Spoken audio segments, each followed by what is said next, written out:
আসসালামু আলাইকুম। আজকে আমরা আলোচনা করব পারমিন ক্রিম নিয়ে। এটা প্রস্তুতকারক একমি ল্যাবরেটরিজ লিমিটেড। এটা জেনারিক নেম ফার্মিথিন 5%। এটা 30 গ্রাম টিউবের দাম 60 টাকা এবং 15 গ্রাম টিউবের দাম 25 টাকা। নির্দেশনা: কি জন্য পারমিন ক্রিম ব্যবহার করা হয়? পারমিন ক্রিম খোসপাসরা এবং ক্রেব উকুনের উপদ্রব পেডিকুলাসিস এর চিকিৎসার জন্য নির্দেশিত। খোসপাসরা বা স্ক্যাবিজ রোগের একজন আক্রান্ত হলে পরিবারের সবার হতে পারে। একজন আক্রান্ত হলে পরিবারের সকল সদস্যদের একসাথে চিকিৎসা নিতে হবে। পারমিথিন ক্রিম অথবা লোশন ব্যবহার বিধি: গোসলের পর সমস্ত শরীর ভালোভাবে শুকিয়ে নিতে হবে। 2 বছরের কম শিশুদের ক্ষেত্রে পারমিন ক্রিম ঘাড়ে, কানে, মাথায় ও মুখমণ্ডলে ভালোভাবে লাগাতে হবে। লোশনের ক্ষেত্রে সমস্ত শরীরে ভালোভাবে লাগাতে হবে। চোখ ও মুখের চারদিকে ব্যবহার করা থেকে বিরত থাকতে হবে। পরিবারের সকলের ব্যবহৃত কাপড়, সাবান ও গরম পানি দিয়ে ভালো করে ধুয়ে ফেলতে হবে। 2 বছরের উপর এবং প্রাপ্তবয়স্ক ব্যক্তিদের ক্ষেত্রে হাত ও আঙ্গুলের ফাঁকে, শরীরের বিভিন্ন ভাঁজ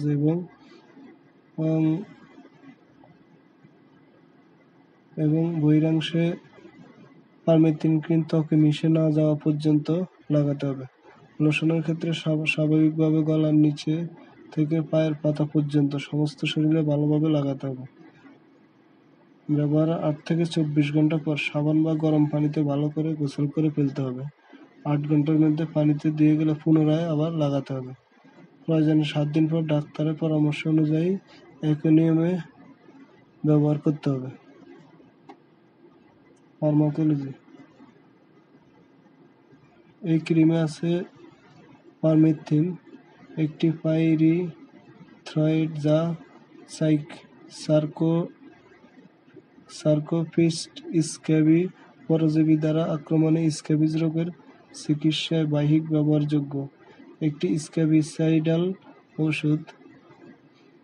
ইহা স্নায়ুকোষ পর্দার উপর কাজ করে সোডিয়াম চ্যানেলের কারেন্টকে ব্যাহত করে, যার দ্বারা কোষপর্দার পোলারাইজেশন নিয়ন্ত্রণ করা হয়। এর ফলে পুনরায় পোলারাইজেশনের দেরি ও কীটের বিকলতা ঘটে।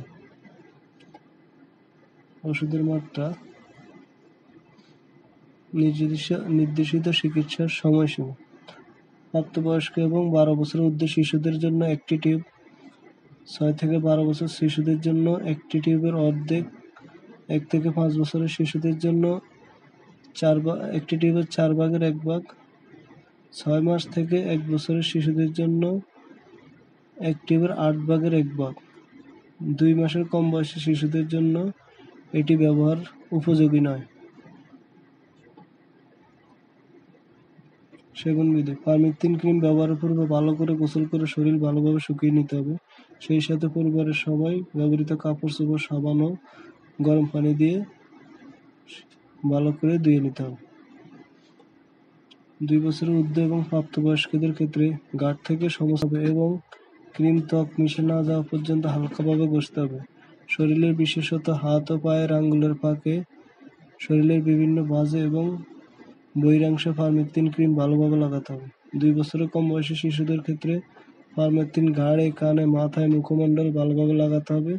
তবে চোখ ও মুখের চারদিকে এই ক্রিম ব্যবহার করা থেকে বিরত থাকতে হবে, যাতে ক্রিম চোখ ও মুখের ভিতরে প্রবেশ না করে।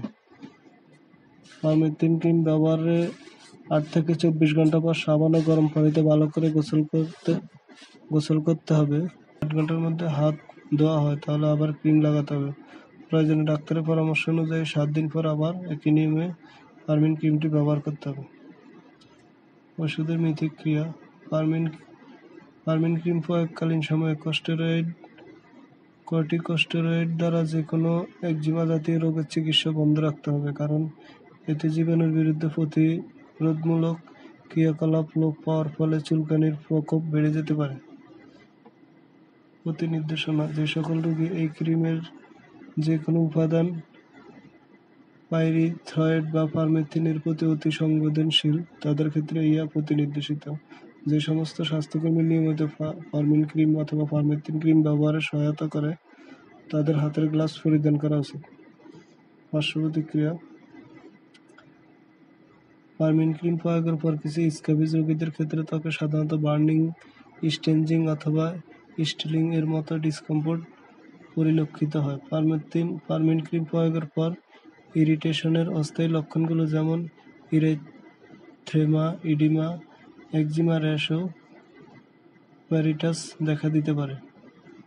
গর্ভাবস্থায় স্তন্যদানকালে গর্ভাবস্থায় ডাক্তারের উপদেশ অনুযায়ী গর্ভাবস্থায় ব্যবহার করতে হবে, যেহেতু গর্ভাবস্থায় এর কোনো বিশেষ পরীক্ষার প্রমাণ নেই। দুগ্ধদানকালে ও মাতৃদুগ্ধে পারমিন ক্রিম উপস্থিতি সম্পর্কে জানা যায়নি, তাই এটি দুগ্ধকালী মায়েদের ক্ষেত্রে ব্যবহার করা উচিত নয়।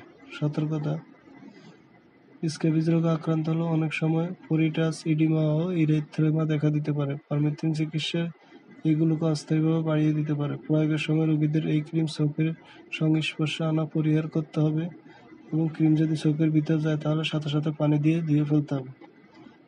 সংরক্ষণ: ঠান্ডা ও শুষ্ক স্থানে আলো থেকে দূরে ও শিশুদের নাগালের বাইরে রাখেন। এছাড়া যে কোনো মেডিসিন ব্যবহারের পূর্বে অবশ্যই রেজিস্টার্ড ডাক্তারের পরামর্শ অনুযায়ী ব্যবহার করবেন। নিজে নিজে কোনো ওষুধ ব্যবহার করবেন না। ধন্যবাদ।